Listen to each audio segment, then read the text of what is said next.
Hello YouTube. Today I will show you another video of more apps and tweaks that work with iOS 4.3.1. So far I've tested most of them and I found 4 more that would actually be useful for iOS 4.3.1. So let's get started. On my last video I already commented that this works, but the only flaw with what's this called? The only flaw with this is that when you go to settings and you go to barrel, it's a little bug on barrel, and you choose curl and roll away, there's a little, press the home button, you'll see that, well, it's working for me now, but if you have a whole rack of stuff on, then you'll have some kind of weird effect on it. Oh well, at least we got that done, so we could keep that there.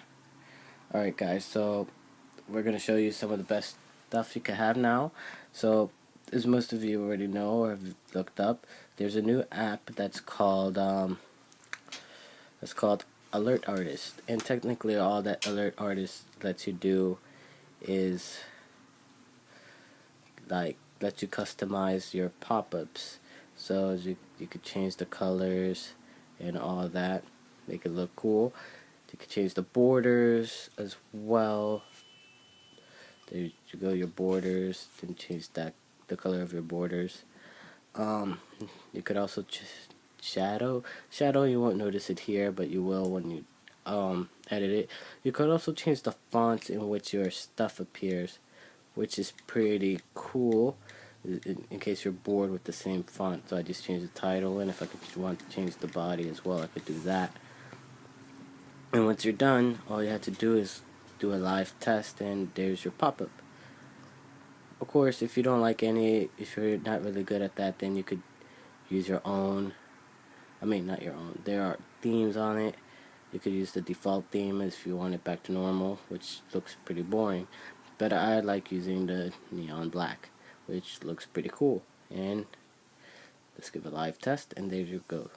So that's Alert Artist. The next app is Multi-Icon Switcher.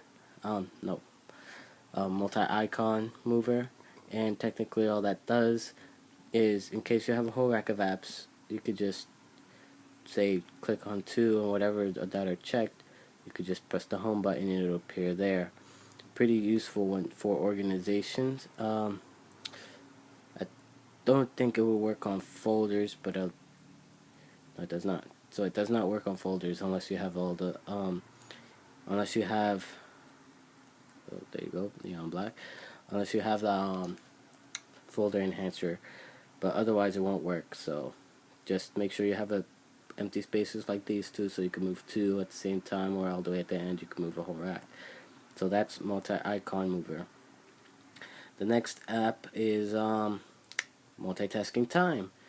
And what Multitasking Time all it does is just gives you time, Wi-Fi, and your battery state right on your multitasker, since it's cut away from the top, which is pretty useful when you need to check your time when you're multitasking.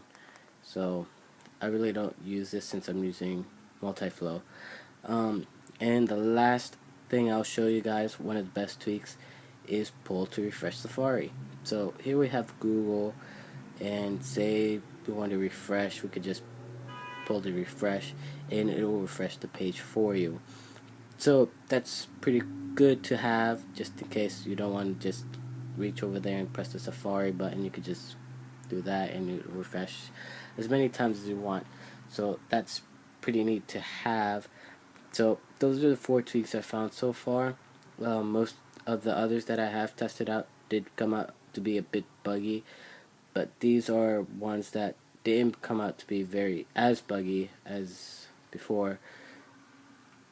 So yeah guys, thanks for watching, and if you want to see any more apps, I'll test more to see if they work, but these I have tested out and they do work perfectly, not like the others that doesn't work. So I recorded this on my iPad too, so it's a little hard to record because it's a pretty big thing to carry instead of a handheld like this thing. So yeah, I'll make another video on about my iPad later on once there's a jailbreak, or just to show off. So yeah, guys, thanks for watching. This has been FA212, and please comment, rate, subscribe if you like the video, and if you want to see any more stuff that actually work for iOS 4.3.1, don't feel free to comment down in the section below, send me a message, and I'll make a video about it. Well, thanks for watching, guys. This has been FA212, and I will catch you next time.